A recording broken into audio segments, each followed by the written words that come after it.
Sin duda, las startups están marcando el ritmo al que se mueve la innovación tecnológica en el mundo. Sobre esto y sobre las oportunidades que ofrecen a los inversores vamos a hablar en los próximos minutos. Vamos a dar la bienvenida al escenario para debatir sobre este asunto a nuestros siguientes invitados. Ruego que vayan subiendo según les nombre. Ignacio de la Torre, de Arcano Partners. Steve Crossan, de Atómico. Luis Colorado, del Banco Santander. José Ramón Rodiño, de JP Morgan, Santiago Canalejo, de Venture City, y Antonio Jiménez de Córdoba, de Seaya Venture. Va a moderar esta mesa Carlos Segovia, del diario El Mundo. Hola, Carlos, ¿cómo estás? Gracias.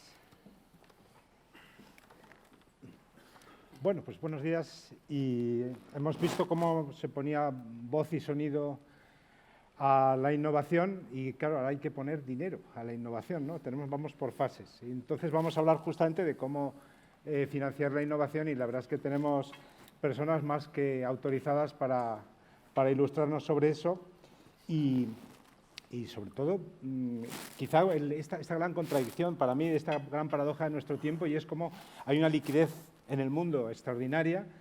Y, sin embargo, pues escuchamos muchos emprendedores que dicen, bueno, oye, habrá liquidez, pero a mí no me llega, yo no consigo financiación, ¿no? Pues, ¿cómo podemos ayudarles para que eso no suceda?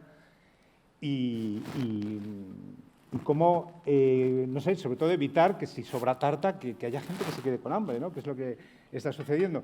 Entonces, bueno, vamos a empezar por el orden casi que os habéis sentado. Empezamos por Ignacio de la Torre, que yo también quería aprovechar que su condición de economista, que además es un placer escucharle porque es muy optimista, tiene una fama entre sus compañeros, dice, oye, escucha, Ignacio, que es que te dan ganas enseguida de comprar bonos del Estado por lo optimista que es sobre la economía española, pero la verdad es que los hechos le han acompañado. Él en 2012 era optimista cuando pocos lo eran y afortunadamente pues la economía española experimentó una recuperación extraordinaria. Entonces, quizá para empezar el debate, situándonos también en la economía española, es un buen momento, Ignacio, de apostar por las startups españolas. ¿Se dan las condiciones en la economía española para poder sembrar a largo plazo en este sector?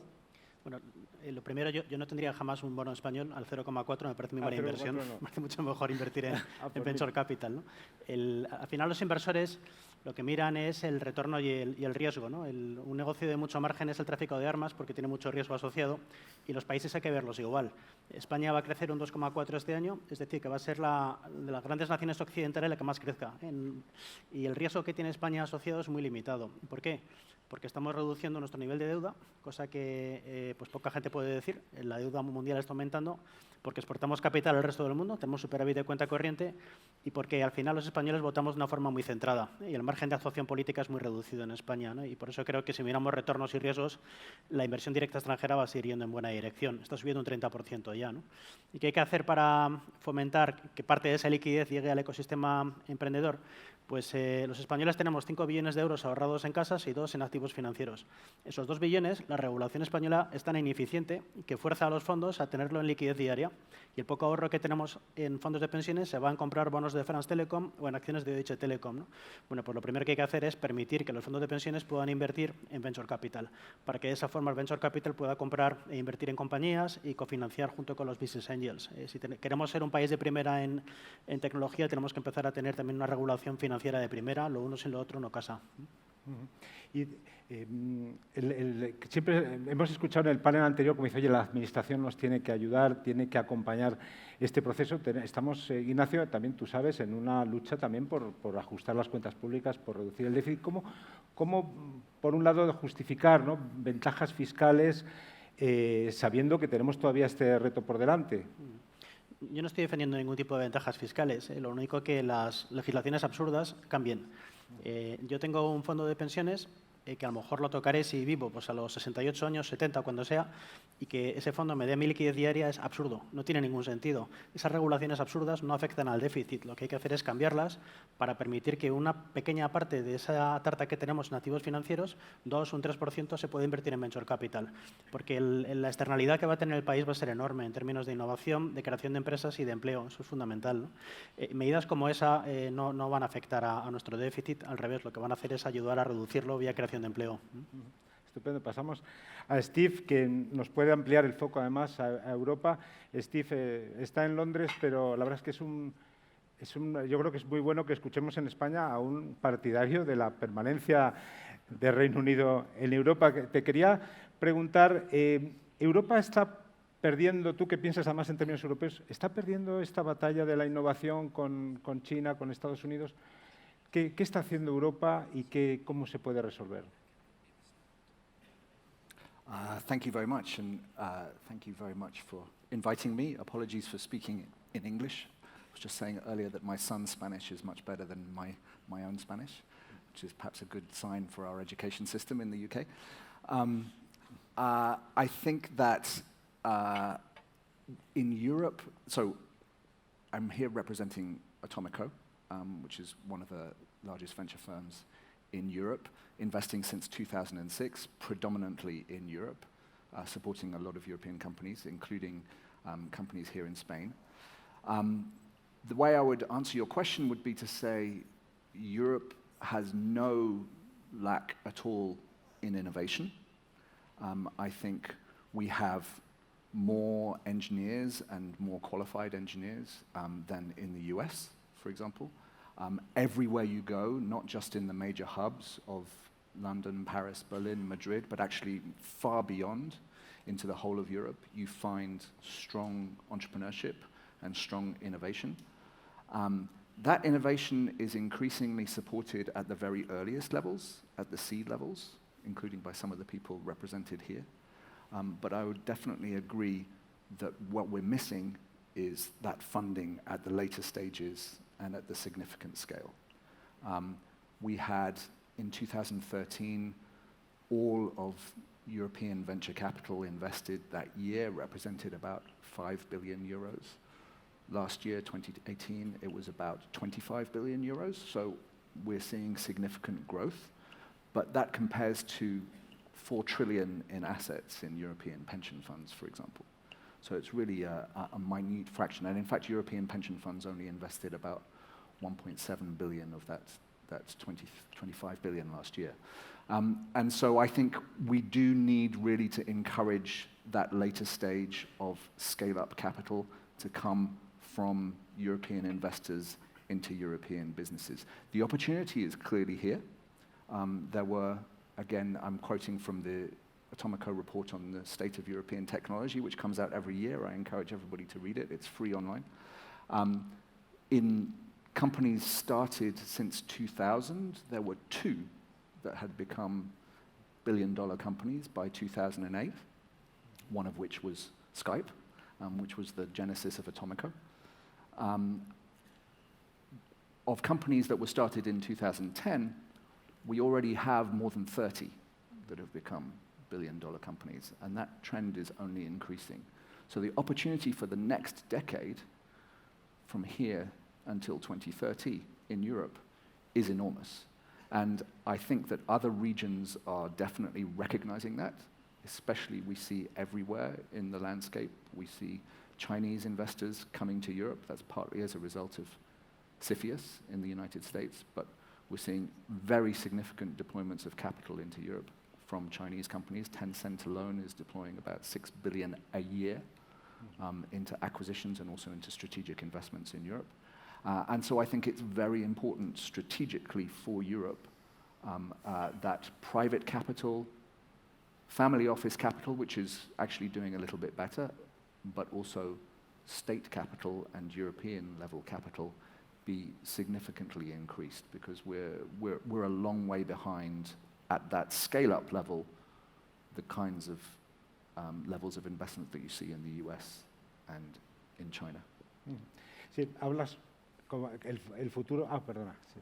El futuro es, sin duda, hablar en términos europeos, pero todavía hay grandes diferencias. Lo hemos visto durante la crisis, que no era la misma, desde luego, Grecia que Holanda. Quería preguntarte, ¿cómo ves en particular la economía española?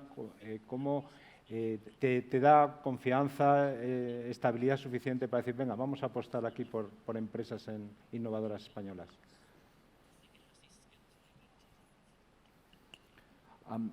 Certainly in terms of skills, I think the Spanish economy is very strong. You know, we've seen a pretty robust recovery in the Spanish economy, as we said, since 2012. To some extent, that has been echoed in other parts of Europe, but Spain has done particularly well.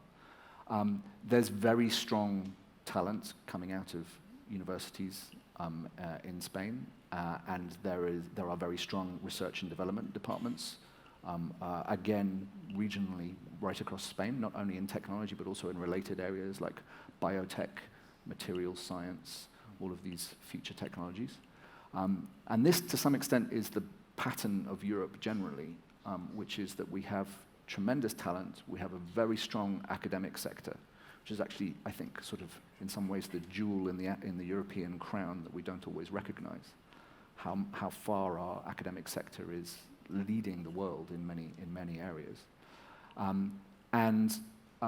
We do have an entrepreneurial spirit that comes, as I say, everywhere we see.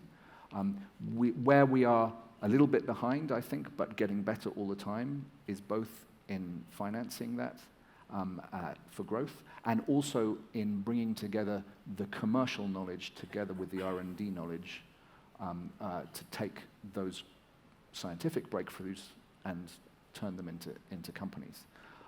Another player who I think is important, which is very well represented here, actually, is European corporates, who are generally actually pretty forward in their innovation thinking. There are a lot of R&D labs, there are a lot of corporates who are involved in venture. Telefonica has a lab which has done a lot of very important forward-thinking work out of Spain, and also has other locations around the world. And I think that combination of corporates, of the pools of capital that we have, and especially of government and industrial strategy, can be a real strength for us in Europe and in Spain in the next 10 years. Gracias. Pasamos a Luis Colorado, del Banco Santander, que, bueno, alguno dirá, no lleva la corbata roja corporativa del Santander, pero, hombre, con su apellido yo creo que él colma ya cualquier expectativa, viene claramente del Banco Santander. Además, Luis, yo creo que tú seguramente eres de los que se revuelve cuando oye que la banca convencional no sabe acompañar a las startups, que por eso se tienen que buscar otros fondos. Desde la banca tradicional, por así decir, ¿cómo se está enfocando la inversión en estas empresas? Yo la verdad es que si era optimista respecto a esto, escuchando a mis dos colegas previos, la verdad es que me he vuelto todavía más optimista, ¿no? Yo creo, y un poco, vamos a ver, yo vengo del mundo más tradicional, yo hasta hace bien poquito era el responsable de la red comercial, de banca comercial, y desde hace un par de años y medio pues estamos liderando en España lo que sería el negocio pues, más digital, ¿no? Yo creo que lo que la banca tradicional no solamente podemos, sino que debemos aportar, porque hablamos, yo bajo mi punto de vista es una obligación, no solamente una oportunidad, sino que es una obligación, es primero ayudar a formar, porque no nos podemos engañar. A lo mejor aquellas empresas que ya conocen los mecanismos de financiación, oye, pues más a nivel europeo, más a nivel mundial, pues yo creo que ya están perfectamente enfocadas y conocen qué pasos tienen que seguir para llegar a esa financiación. Pero en España tenemos infinidad de pymes, y cuando hablo de infinidad es infinidad de pymes, que desconocen realmente un montón de las posibilidades de financiación que pueden tener. Entonces yo creo que la obligación que tenemos los bancos tradicionales, que tenemos pues muchas de esas cosas que hoy en día no están tan de moda como son las oficinas, que tenemos muchas y están muy cerca de muchísimas pymes, es a encontrar esas capacidades, abrir la puerta a estos pequeños emprendedores que a lo mejor les daba miedo ir a pedir financiación, pero que tienen brillantísimas ideas, y ayudarles. Y ayudarles pues, a través de Venture Capital, ayudarles a través de fondos de deuda, ayudarles a través de cualquier filosofía, pero siempre pensando en que somos el banco al que nos tenemos que adaptar posiblemente a sus flujos de caja, en el que no tenemos que utilizar los mecanismos tradicionales de riesgos para darles financiación. Y ahí es donde claramente estamos apostando. O sea, nosotros en España tenemos un fondo de hasta 650 millones de euros que estamos precisamente apoyando a las pequeñas empresas de España a que nos den ideas. Ideas como, oye, pues tengo una empresa de Tordera que es ahora mismo líder mundial desde el punto de vista de digitalización de diferentes temas culturales que hay. Entonces, yo creo que la obligación que tenemos los bancos tradicionales es, dada la cercanía que tenemos con el cliente, ayudarles internamente, si podemos, por supuesto, a encontrar esos mecanismos de financiación que, sin ningún lugar a dudas, a lo mejor les costaría por otras vías. Y si las empresas ya están más acostumbradas a eso, pues también dentro del grupo tenemos, oye, un fondo de Venture Capital puro en el que estamos invirtiendo, oye, pues en empresas que, por ejemplo, son capaces de leer absolutamente la totalidad de los flujos que están en las páginas web del mundo y, oye, y dar mucho valor añadido. Personetis, una empresa que estamos invirtiendo. Yo te diría, o sea, tenemos que estar más cerca del cliente, ofrecer mecanismos de financiación y luego la tercera pata que podemos hacer los bancos, en nuestro caso, es que tenemos 140 millones de clientes. Y 140 millones de clientes a los que determinadas startups muy ligadas al mundo fintech le pueden ofrecer determinadas soluciones si encajan dentro de nuestro portfolio de productos. Entonces, cercanía, responsabilidad y cambiar un poquito la forma en la que hemos analizado las operaciones. Y en ello estamos. Y siempre se decía en la banca tradicional, dice, bueno, yo presto y luego ya el cliente, ya él sabrá, pero en este caso el Banco Santander solo invierte si tiene interés en trabajar conjuntamente en acelerar la empresa, ¿no? Tenemos dos diferentes niveles, en lo que es la parte de Venture Capital, que efectivamente nos remangamos para que la empresa no solamente consiga tickets de financiación, sino que crezca realmente en resultados. Tenemos especialistas que les ayudan a eso, pero tenemos otros emprendedores que no quieren que el banco esté con ellos y también pueden hacer lo que quieran. Yo creo que es lo que hay que hacer, y esto a lo mejor es algo que muchas veces hemos dicho, pero otras veces lo hemos conseguido, es adaptarnos de verdad a lo que quiere el cliente desde el punto de vista de financiación y de estructura de capital. Y ahí es donde creo que tenemos mucha capacidad para hacer muchas cosas. Muy bien, pues pasamos a José Ramón, que le preguntaba antes por la estabilidad de la economía española. En fin, vivimos unos días además de incertidumbre con nuestro Parlamento, pero claro, esto a José Ramón de JP Morgan, que vive en Hong Kong, dirá, oye, pero ¿qué os quejáis de estabilidad, de inestabilidad en el Parlamento, ¿no? Entonces tú, que vives en Hong Kong, además que ves todo lo que está ocurriendo en Asia, también te pregunto algo parecido a Steve.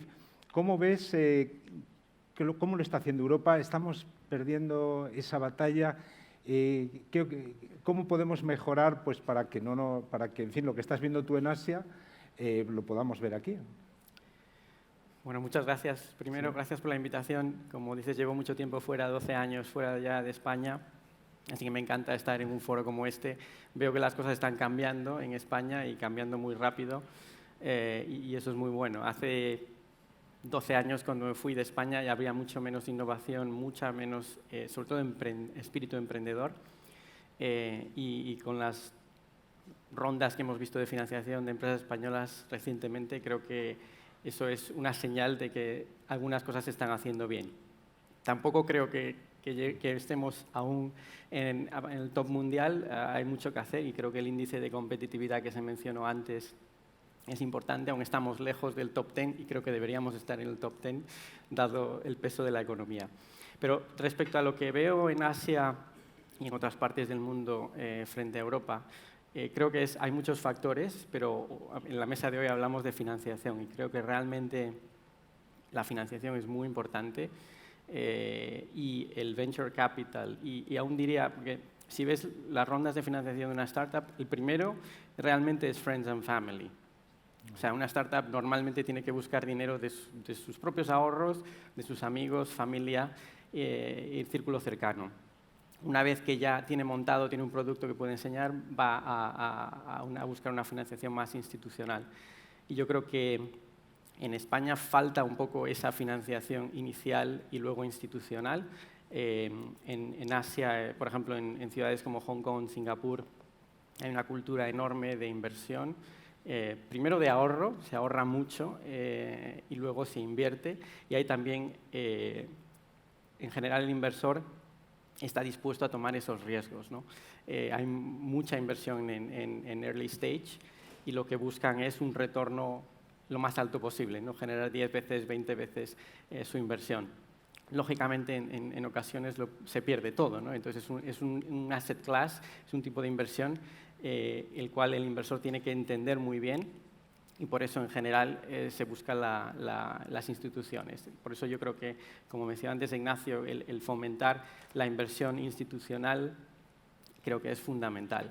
Desde el punto de vista de innovación, yo creo que Europa, como Steve ha mencionado antes, realmente está haciendo muchas cosas bien, pero realmente lo que falta es un poco el escalar. Es decir, hay muchas empresas europeas que son capaces de crear una solución para un producto, pero ¿cuál es el siguiente paso? Y muchas veces los inversores nos fijamos en eso, ¿no? ¿Cuál es el siguiente paso?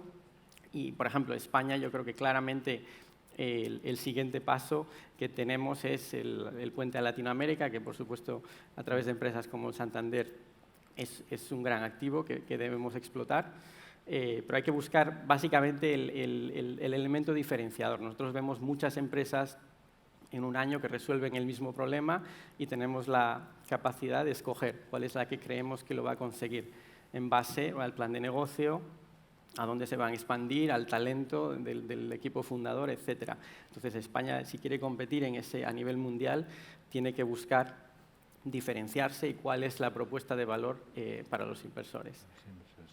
Y hemos escuchado a Luis cómo nos contaba, digamos, la estrategia del Banco Santander para poder financiar las startups. JP Morgan, ¿en qué crees tú que se diferencia de otros competidores a la hora de financiarlas, ¿no? ¿Qué pueden encontrar en JP Morgan que no encuentran en otras entidades?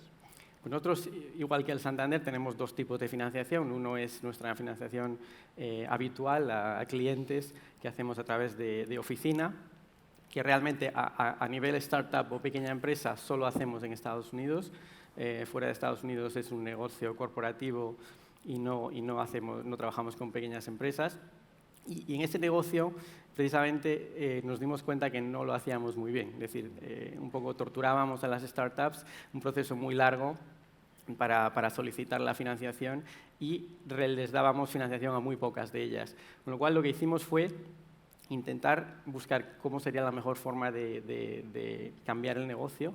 Hicimos un acuerdo con una startup que se llamaba OnDeck, que básicamente nos ayudaba a través de un software a hacer un proceso de solicitud y darles una respuesta en 24 horas. Y a través de ellos hicimos básicamente un proceso de white label, o sea, utilizamos su tecnología, pero las startups lo podían hacer la solicitud a través de nuestro portal online y tenían una respuesta en 24 horas. Antes de hacer ese proceso solíamos tardar alrededor de 30 días y muchas de ellas no recibían la financiación. Y el nivel de riesgo realmente ha funcionado bastante bien, es decir, son el software y los datos que la compañía utiliza nos han ayudado a ser mejores, a evaluar el riesgo de estas compañías pequeñas, porque realmente no teníamos suficiente información para evaluar el riesgo. Ese es el primer modelo. Y el segundo, igual que el Santander, tenemos un modelo de inversión en compañías con nuestro propio capital, que es el equipo que llevo yo en Asia, el equipo de Strategic Investments. Invertimos en ellas solo cuando hay un componente estratégico, es decir, si obtenemos algún tipo de beneficio o un acuerdo con la empresa que nos ayuda típicamente o a ofrecer un valor añadido al cliente, puede ser análisis de datos, visualización, etcétera, o algún tipo de eficiencia interna, es decir, automatizar algún proceso o mejorar la forma en la que hacemos las cosas internamente.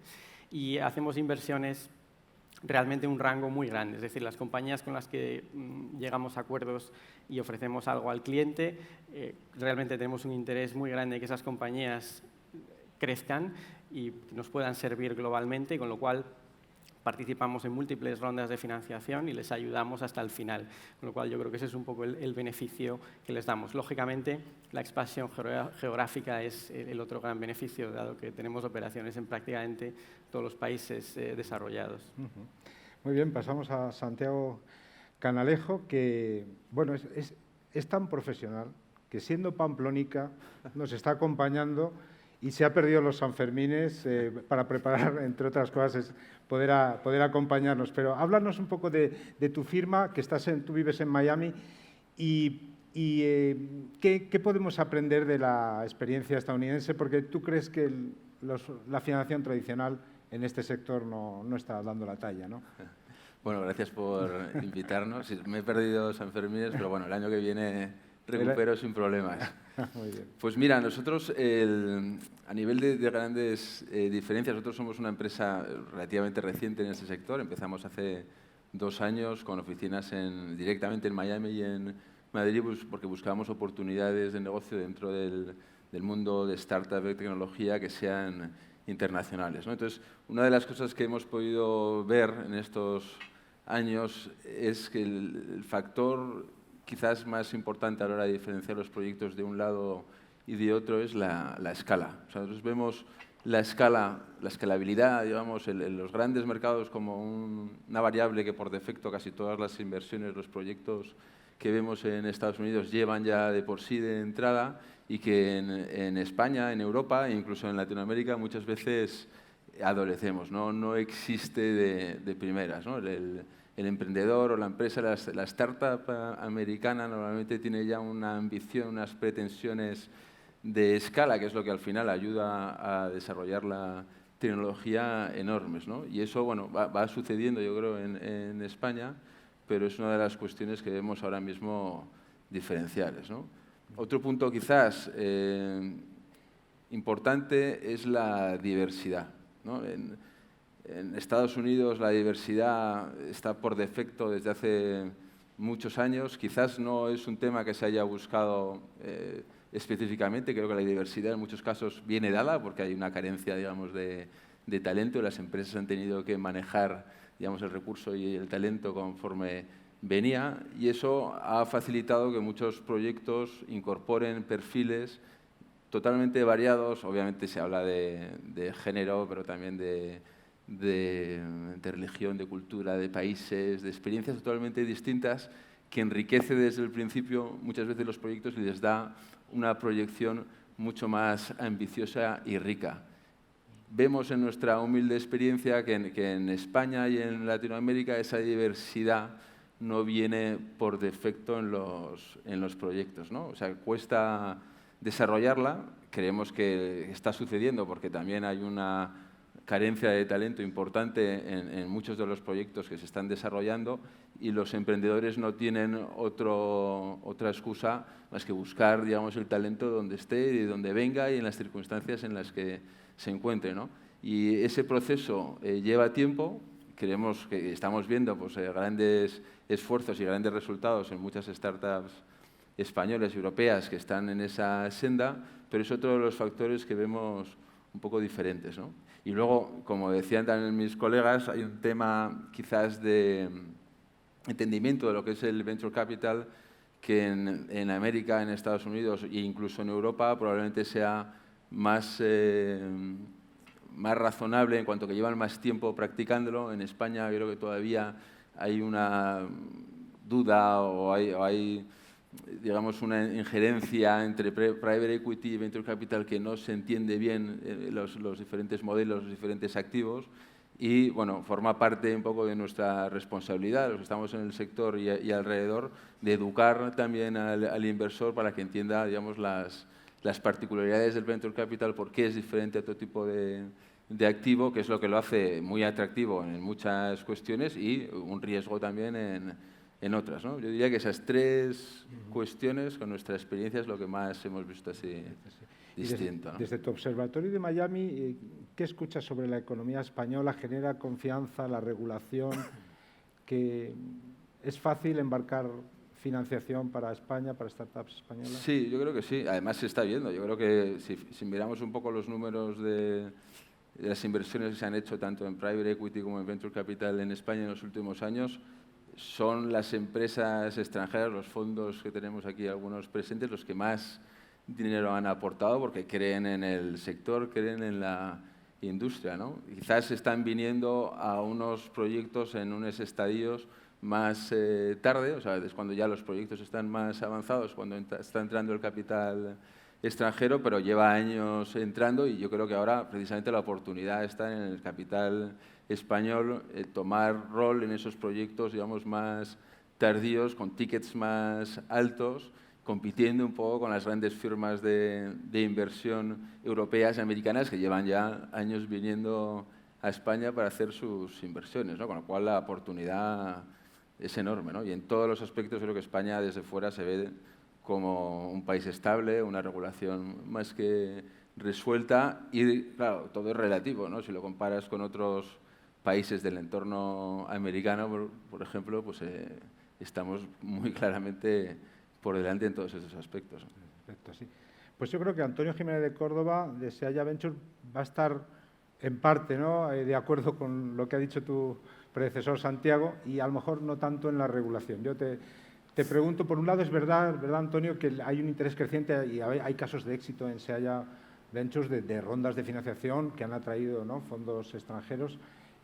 Tú percibes eso, pero por otro lado te quería preguntar si la regulación, viendo participadas de Sealla como Cabify, como Globo, si está a la altura la regulación en España para poder acompañar, ¿no?, a estas startups. Muy bien, bueno, antes de nada me gustaría presentar a la firma que represento y daros las gracias por contar con nosotros. El trabajo soy socio de Sealla Ventures, somos un fondo de Venture Capital basado en Madrid. Invertimos desde el año 2013, gestionamos 160 millones de euros, invertimos principalmente en Series A y Series B de empresas tecnológicas de España y Latinoamérica. Y entre las empresas del portfolio que tenemos, pues has mencionado Cabify, Globo, también tenemos Spotahome o algunas otras empresas. Y pues, regulatoriamente en España, pues yo creo que se está haciendo labores por incentivar el ecosistema, se está viendo esfuerzos desde el punto de vista financiero, con iniciativas como Fondico, que ha inyectado mucho capital a fondos de Venture Capital, Private Equity, a incubadoras, que es algo que es muy necesario para el desarrollo del ecosistema, porque no hay que olvidar que estamos muy por detrás en temas en la penetración de inversión en Venture Capital sobre PIB comparado con otros mercados, con lo cual se hacen esfuerzos a favor y sí que es verdad pues, que hay veces que se echa un poco de menos pues un marco regulatorio que fomente más y que apoye a los emprendedores. Aquí mismo pues, hay un tema constante de reivindicación por parte de las compañías es pues, la fiscalidad de las stock options, que nos hace estar desde el punto de vista de competitivo con otros mercados. Estamos en una situación desfavorable. Ese tipo de cosas, es que hay una constante diálogo por parte del ecosistema de startups con el gobierno y con entidades públicas para que se mejore. ¿Y tú crees, la regulación hasta qué punto pesa en tu sector? ¿Tú crees que nos estamos jugando oportunidades de inversión importantes si continúan problemas como los que ha tenido Cabify en el último año? ¿Son superables? Bueno, el caso concreto de Cabify es una compañía que ha sabido siempre adaptarse y cumplir la legislación local en los, no me lo sé, son 13, 14 países en los que opera y en las cerca de 100 ciudades donde está operando. O sea, cada ciudad tiene su propia regulación y ellos han sido capaces de adaptarse. ¿Y cómo ha impactado la regulación a nuestro sector? Pues depende mucho del sector. Pues hay sectores que están más regulados y al final nuestras empresas vienen a cambiar un poco el status quo y hay que adaptar. Se tienen que adaptar a la regulación y luego la regulación muchas veces se dan casos que no se daban antes, con lo cual pues tiene que llegar la regulación a este tipo de cosas. Muy bien. Pues se nos va pasando el tiempo. Casi ya os pediría un mensaje final, un consejo, Ignacio, a las startups, a los que quieren emprender. ¿Qué consejo les darías pues, para poder afrontar el reto que tienen y realmente hasta qué punto pueden apostar a largo plazo o es algo que dicen, oye, yo voy a poder crecer un poquito y pronto me tendrá que comprar alguien porque no voy a poder? ¿Cómo ves eso?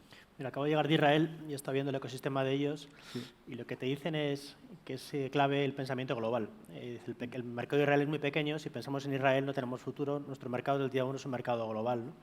Y creo que eso es muy importante, incluso también en España, ¿no? Y segundo, creo que ligar esa proyección global a la financiación es muy relevante. Un emprendedor acaba empleando el 80% de su tiempo en buscar la financiación Y la financiación hay que verla de una forma holística, desde que se funda una compañía hasta los estadios más avanzados, ¿no? Si a esos dos temas le sumas la colaboración con empresas grandes, donde tienen mucho que aprender unas de otras, yo creo que son 3 recetas israelíes que pueden ser muy fructíferas en España. Muy bien. Muchas gracias. Y Steve, tu consejo al sector, ¿con qué mensaje te despides de este panel?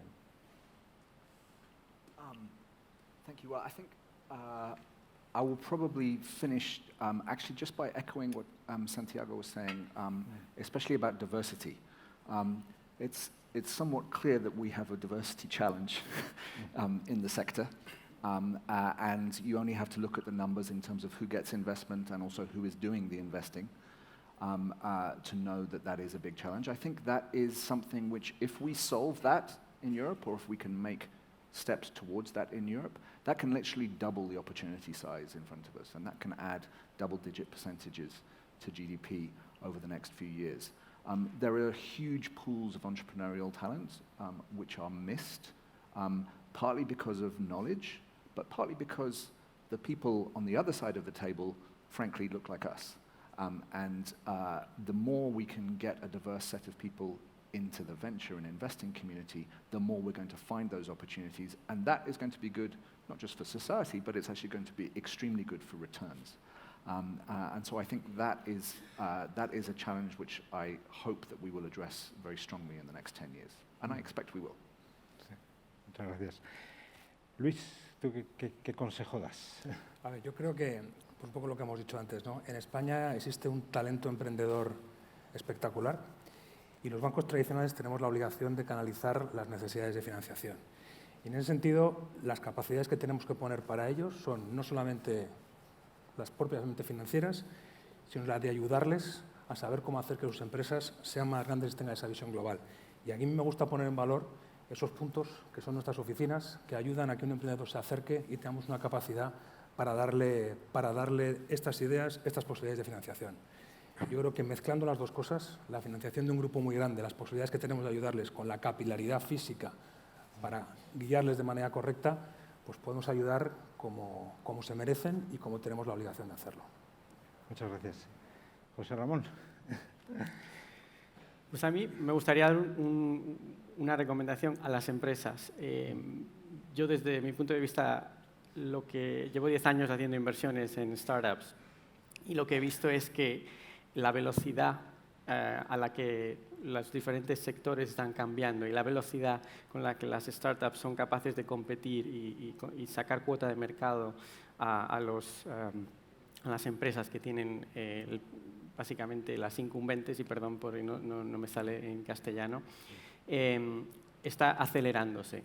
Con lo cual, lo que veo es que, desde nuestro punto de vista, lo que hacemos es intentar ser capaces de ver todo el ecosistema emprendedor a nuestro alrededor de forma profesional. Es decir, en muchas empresas creo que tienen algún departamento que trabaja hacia el exterior para hacer pilotos con startups y ver posibilidades de hacer nuevos productos o de mejorar el producto, pero realmente no lo hacen a la escala y de la forma institucionalizada que debería hacerse.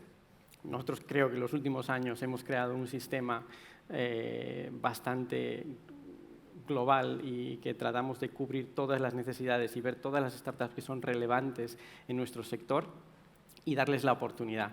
Tenemos un programa de evaluación de startups en la que intentamos evaluar los productos en cuestión de semanas y decidir sí o no y darles una respuesta muy rápida. Tenemos una incubadora en la que lo que hacemos es desarrollar productos internamente, también muy rápido. Y luego tenemos la posibilidad de invertir en las compañías, aquellas con las cuales queremos desarrollar una relación a largo plazo. Con lo cual, desde mi punto de vista, lo que veo es que, dado la aceleración del cambio, aquellas empresas que se queden atrás, que no sean capaces de incorporar el cambio y trabajar con el ecosistema de startups en el exterior de esa forma, creo que van a perder su ventaja competitiva y perder cuota de mercado a medio y largo plazo. Y lo vemos sobre todo en ciertos países como China, etcétera, en cual la economía ha cambiado en cuestión de muy pocos años. Las empresas que se han quedado atrás han perdido muchísimo. Pues Santiago, también quería tu conclusión final, pero déjame que te pregunte una cosa también, y es ¿Qué hay de mito y realidad en que no es lo mismo un emprendedor estadounidense que el español o europeo en cuanto a la sensación de fracaso? ¿Es tan cierto que allí importa mucho menos fracasar que aquí? Sí, yo creo que es bastante cierto.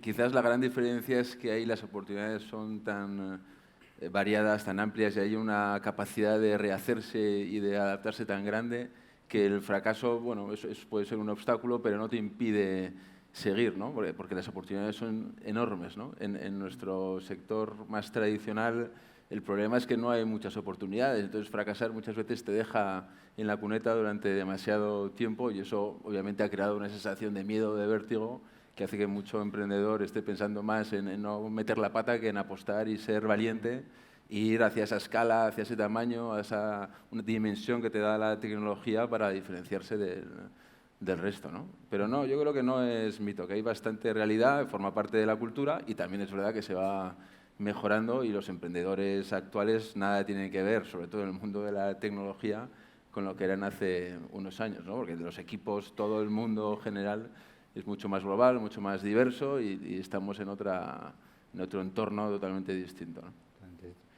Y Antonio, tú que has visto en SEA ya casos de éxito, ¿qué consejo das final pues, para evitarlo? ¿Qué cosas tú crees que son errores que se pueden evitar y los que se cae a veces, ¿no?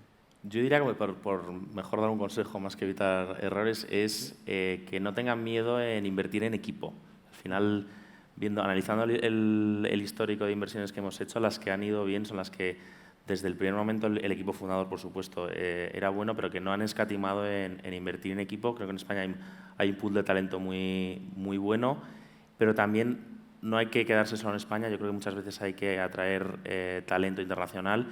Y yo creo que ahí España es un país muy atractivo para trabajar. Hay proyectos suficientemente interesantes para que trabajadores internacionales vengan y eso aporta mucho a los equipos. Pues muchas gracias. Bueno, pues hemos cumplido el tiempo y esperemos que haya sido útil pues, para evitar lo que decíamos al principio, ¿no? Que en esta época de tanta liquidez en el mundo, pues que ninguna buena idea se quede sin financiación. Bueno, pues muchas gracias a todos.